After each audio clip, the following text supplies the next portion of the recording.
सुप्रभात छात्रों। कल हम यानी बहुवचन के निर्धारण के नियम जो है उसके बारे में चर्चा कर रहे थे। विभक्ति रहित बहुवचन किस तरह के शब्द है या कौन कौन से शब्द है इसके बारे में हम चर्चा कर रहे थे। यानी विभक्ति रहित जो शब्द होते हैं उसमें यानी जैसे अकारांत पुल्लिंगी संज्ञाओं के अंतिम आ को ए में परिवर्तित किया जाता है। जैसे देवता देवताए, कर्ता कर्ताए, युवा युवाए, आ लगाने के सिवा उसमें ए का प्रयोग किया जाता है। यह उसमें है कि विभक्ति रहित यानी बहुवचन का प्रयोग करते समय इसी तरह उसका प्रयोग किया जाता है। अकारांत या उकारांत या ओकारांत स्त्रीलिंगी संज्ञाओं के अंत में एक प्रत्यय जोड़ने से वह बहुवचन में परिवर्तित होते हैं। यानी ये लगाते हैं यानी उसमें अ का प्रयोग हो, उ का प्रयोग हो या ओ का प्रयोग हो, ये तीनों से हटाकर उसमें ए का ही प्रयोग किया जाता है। इसी कारण उसके उदाहरण जैसे हम देखते हैं ऋतु ऋतु यानी जैसे हम कहते हैं कि यानी 3 महीने के बाद एक ऋतु परिवर्तित हो जाता है, तो यह मौसम उसे कहते हैं हम। तो ऋतु से यानी उसका यानी ऋतु ये बन जाता है, यानी इसमें ए का प्रयोग किया जाता है। लता का जैसे हम कहते हैं लताए, यानी छोटी छोटी लताएं होती, मराठी में उसे वेल बोलते हैं।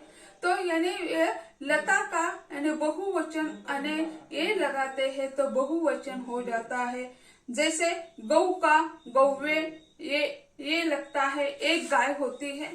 और फिर जैसे हम उसका बहुवचन कर देते हैं तो ए आ जाता है, गाय यानी या गौवे ऐसा भी हो सकता है। कन्या का यानी बहुवचन करना है तो कन्याएं हो जाता है, तो ऐसा उसमें परिवर्तन आ जाता है। माला का परिवर्तन यानी जैसे उसे ये लगते हैं तब मालाएं बन जाती है। अकारांत स्त्रीलिंगी संज्ञा शब्दों के अंतिम अस्वर को ए में बदलने से वह बहुवचन में परिवर्तित हो जाता है। एक वचनी है लेकिन ए उसमें लगाते हैं तो वह यानी बहुरूप में या बहुलिंगी में परिवर्तित हो जाता है। जैसे रात का राते बन जाता है, रात एक ही होती है। या जैसे हम कहते हैं हम अनेक रातों में सोए नहीं हैं, यानी रात एक है लेकिन बहुत दिन उसकी गिनती यानी अलग हो गई है। इसी कारण हम कहते हैं हम बहुत रातें अच्छी नींद नहीं ले सके हैं, यानी यह रातें हो गई है, यानी ये इसमें आ गए हैं। आंख का यानी आंखें, इसमें एक का ही उच्चार हो जाता है अंत में। लहर है, एक लहर होती है, लेकिन जब अनेक लहरों के बारे में हमें कुछ कहना है तो वह लहरें में परिवर्तित हो जाती है। लहरें। पुस्तक का परिवर्तन करना है हमें बहुवचन में तो पुस्तकें बन जाता है। तो ऐसे जो है स्त्रीलिंगी शब्द जो होते हैं तो उसमें एकारांत जैसे है अ के जगह ए को लगाया जाता है।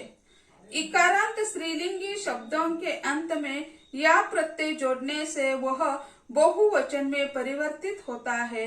जैसे तिथियां, तिथि यानी जैसे तारीख उसे हम कहते हैं तो तारीख को तिथि कहते हैं। तो तिथि को अनेक तिथियां होती हैं तो उसे तिथियां कहा जाता है। गति से गतियां बनता है, तो ऐसा उसमें परिवर्तन दिखाई देता है। ये स्त्रीलिंगी शब्दों के बारे में ही। तिथि स्त्रीलिंगी है, तिथियां ये स्त्रीलिंगी हो जाता है। आज जैसे उसका वाक्य में प्रयोग करते हैं उसी समय भी उसी तरह यानी हमें प्रयोग करना पड़ता है। इकारांत स्त्रीलिंगी शब्दों के अंत में यदि दीर्घ ई स्वर होता है तो बहुवचन बनाते समय वह ह्रस्व हो जाता है। यानी ये 2 प्रकार का होता है, ई यानी ह्रस्व और दीर्घ। दीर्घीकरण ई जो होता है ऊपर रफार होता है, दीर्घ ई पर, लेकिन इसका प्रयोग करते समय यानी शब्दों में कई परिवर्तन हो जाता है। जैसे रोटी है, रोटी यानी टी को दूसरी मात्रा है, लेकिन जब उसका बहुवचन हम कर देते हैं तो शब्दों में परिवर्तन हो जाता है। रोटियां यानी टी दीर्घ है वह ह्रस्व बन जाती है, उसे पहली मात्रा देनी पड़ती है, दूसरी मात्रा नहीं देनी है और अ पर अर्धचंद्र लगाना पड़ता है। रोटियां। जैसे कापी और फिर बनता है कापियां। कापी पी यानी दीर्घ है, दूसरी मात्रा है, लेकिन यहाँ यानी जब कापियां बनाया जाता है तब वहाँ यानी कापी पी को पहली मात्रा दी जाती है और यानी अ पर अर्धचंद्र लगाया जाता है। उसी तरह लड़की, लड़की को की को दूसरी मात्रा है, लड़की को दूसरी मात्रा है, लेकिन जब वह परिवर्तित हो जाती है बहुलिंगी में या बहुवचन में तब वह लड़कियां बन जाती है, लड़की नहीं है। तो यहाँ की जो है दीर्घ है, लेकिन यहाँ ह्रस्व बन जाती है। स्त्रीलिंगी वचन जो वैसे परिवर्तित होते हैं तब उसी समय यानी दीर्घ जो संज्ञा है वह यानी लघु बन जाती है या ह्रस्व बन जाती है। जिन स्त्रीलिंगी शब्दों के अंत में या होता है उसका अनुनासिक चिन्ह लगाकर यानी बहुवचन बनाया जाता है। जैसे डिबिया का डिबिया यानी डिबिया, लेकिन यहाँ कोई मात्रा में परिवर्तन नहीं हो गया है, क्योंकि यह परिवर्तन कब होता है, ई दीर्घ जब हमें लगाना है उसी समय यह परिवर्तन होता है, लेकिन यहाँ या प्रत्यय लगाना है, इसी कारण उसमें कोई परिवर्तन नहीं है। गुड़िया, तो गुड़िया जो है, गुड़िया जैसे पहले ग को पहली मात्रा है, डी को पहली मात्रा है, या है।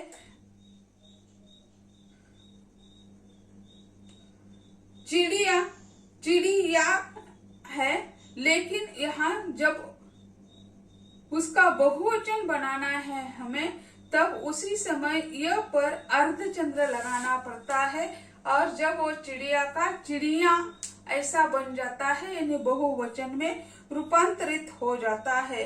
तो ऐसे जो है यानी स्त्रीलिंगी शब्दों के या का जब हमें प्रयोग करना है तो उसी समय उसमें यह परिवर्तन हो जाता है। तो ऐसे उसमें परिवर्तन दिखाई देता है।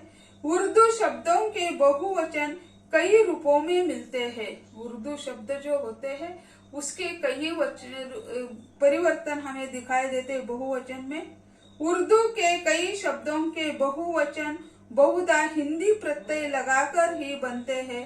जैसे शहजादा, तो उसे यानी बहुरूप बनाना, शहजादा उर्दू का शब्द है, लेकिन कभी कभी हम भी उसे अपनाते हैं, लेकिन यह गलती से अपनाते हैं हम, यानी वो व्याकरण की दृष्टि से नहीं सही नहीं है, हम उसे गलती से अपनाते हैं। लेकिन ये गलती कैसी है, तो शहजादा, तो उसे यानी जब बहुवचन में हमें परिवर्तित करना है तो उसे शहजादे ऐसा कहा जाता है।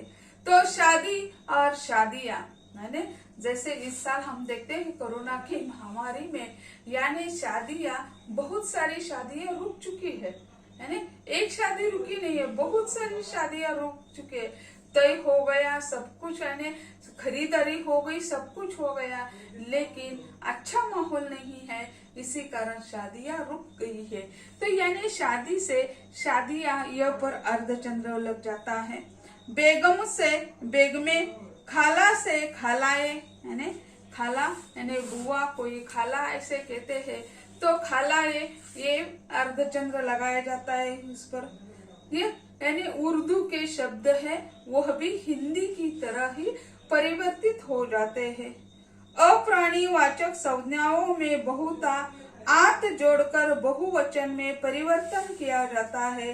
जैसे यानी मकान का मकानात, कागज का कागजात, देह का देहात, यानी आत एक जब क्रिया उसके साथ अप्राणीवाचक संज्ञाओं के साथ हम जोड़ने की कोशिश करते हैं तो उसी समय यानी आत का प्रयोग किया जाता है। प्रमुख रूप से यानी कागज के बारे में ये तो ही बोलचाल में कागजात किधर है इसका ऐसे शब्दों का प्रयोग करते हैं। तो ऐसे जो है उसमें आत का प्रयोग किया जाता है।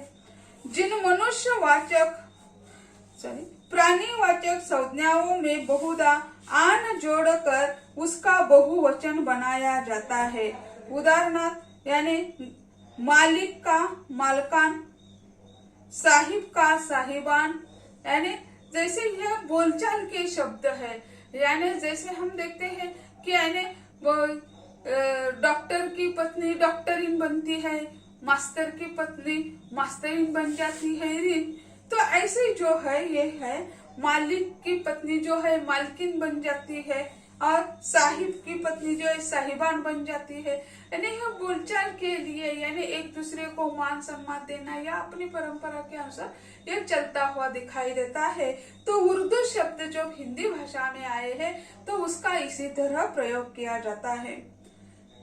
जिन मनुष्यवाचक पुल्लिंग संज्ञाओं के रूप दोनों वचनों में एक से रहते हैं उनके बहुवचन में बहुधा लोक, गण, जाति, जन, वर्ग आदि शब्द जोड़ दिए जाते हैं।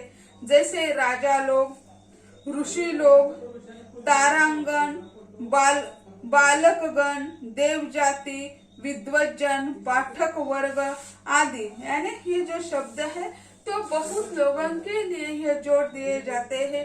राजा लोग यानी अकेला राजा नहीं है, वो बहुत सारे राजा है, इसी कारण उसे राजा लोग कहते हैं। यानी ऋषि लोग में भी कहते हैं, ऋषि लोग कहते हैं। यानी अनेक लोग है उसमें, इसी कारण ऋषि लोग कहते हैं। तारांगण यानी इसमें अनेक तारे सम्मिलित है, इसी कारण उसे तारांगण कहा जाता है। बहुवचन इसमें कर रहे हैं हम। बालकगण यानी अनेक बालक उसमें सम्मिलित है, इसी कारण उसे बालकगण कहते हैं। देव जाति यानी देवों में भी अनेक जाति है, देवों की जाति यानी देव जाति। विद्वज्जन यानी अनेक लोग, विद्वान मंडली जो होती है अनेक लोगों का समूह है, इसी कारण उसे विद्वज्जन कहा जाता है। तो ऐसे विभक्ति रहित यानी जो शब्द समूह है वो बहुवचन में परिवर्तित होते समय इस तरह होते हैं। और विभक्ति सहित बहुवचन जो होते हैं उसके नियम तो अलग ही है। विभक्ति सहित बहुवचन जो होते हैं वे अलग होते हैं। वाक्य में संज्ञा या सर्वनाम शब्दों के साथ विभिन्न कारक चिन्हों का प्रयोग होता है। उन्हीं कारक चिन्हों में ने, को, से, का, की, के, में, पर के अनुसार एक वचन के शब्द बहुवचन में परिवर्तित हो जाते हैं। कारक चिन्ह यानी विभक्ति चिन्ह जो हम कहते हैं उसी के प्रयोग से यानी क्या हो जाता है, एक वचनी जो है बहुवचन में परिवर्तित हो जाता है। विभक्ति सहित और विभक्ति रहित यानी इसका क्या अर्थ है, यानी विभक्ति सहित जो है यानी कारक के प्रयोग के बिना जो शब्द है उसे विभक्ति रहित कहते हैं। और विभक्ति युक्त यानी कारकों का जिन वाक्यों में प्रयोग किया जाता है उन्हें विभक्ति सहित ऐसा कहा जाता है। तो यह मूल रूप से यह भेद है कि यानी कारक के प्रयोग के बिना जिस शब्द वाक्यों का अर्थ एक वचन से बहुवचन में परिवर्तित होता है उसे विभक्ति रहित कहते हैं। और जन यानी कारकों के प्रयोग से ही यानी एक वचन के शब्द बहुवचन में परिवर्तित होते हैं तो उसे यानी विभक्ति सहित यानी बहुवचन माना जाता है। अकारांत या अकारांत पुल्लिंग शब्दों के अंतिम स्वर को ओ में बदलकर उसका बहुवचन बनाया जाता है। उदाहरणार्थ बालक का बालकों ने, बालकों को बालकों से, बालकों का बालकों की। तो ऐसे यानी या बालकों पर, बालकों से, यानी ये जो विभक्ति प्रत्यय है ने बालकों ने यानी माना त्या बालकों पर ये जिम्मेदारी छोड़ दी, छात्रों पर ये जिम्मेदारी छोड़ दी, आप पर ये जिम्मेदारी छोड़ दी।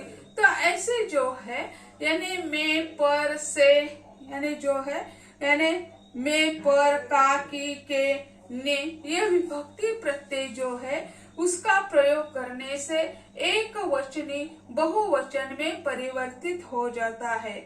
कुछ अकारांत पुल्लिंग शब्दों के अंत में ओ जोड़कर उसे बहुवचन में परिवर्तित किया जाता है। जैसे राजा को राजाओं ने, राजाओं को राजाओं से, या राजाओं पर, अपने देश की रक्षा करना राजाओं पर यानी आश्रित है या राजाओं का उत्तरदायित्व है।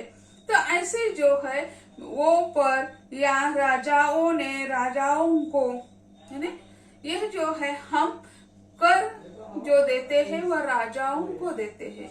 को यानी यहाँ को ने या राजाओं ने प्रजा को सुखी बनाया, ये भी हो सकता है। तो ऐसे जो है यानी को ने पर यह जो शब्द है उसके साथ यानी विभक्ति प्रत्यय आते हैं या कारक आते हैं। सभी अकारांत स्त्रीलिंगी संज्ञा शब्दों के अंत में ओ जोड़कर उसे बहुलिंगी में परिवर्तित किया जाता है। जैसे कन्या का कन्याओं ने, कन्याओं को कन्याओं से, माताओं से, माताओं को माताओं ने, यानी स्त्रीलिंगी है यहाँ, यानी ऊपर जो हम पुल्लिंगी, राजा जो है पुल्लिंगी है, कन्या ये जो है कन्या स्त्रीलिंगी है, माता स्त्रीलिंगी है। माताओं ने कार्य किया, माताओं ने काम करना चाहिए, माताओं ने मार्गदर्शन करना चाहिए, माताओं पर ये जिम्मेदारी है, या कन्याओं ने ये काम कर दिया। तो ऐसे जो है स्त्रीलिंगी जो है स्त्रीलिंगी में परिवर्तन करते समय इस तरह के वाक्य निर्माण हो जाते हैं। अकारांत शब्दों के अंत में यो जोड़कर उसे बहुवचन में परिवर्तित किया जाता है।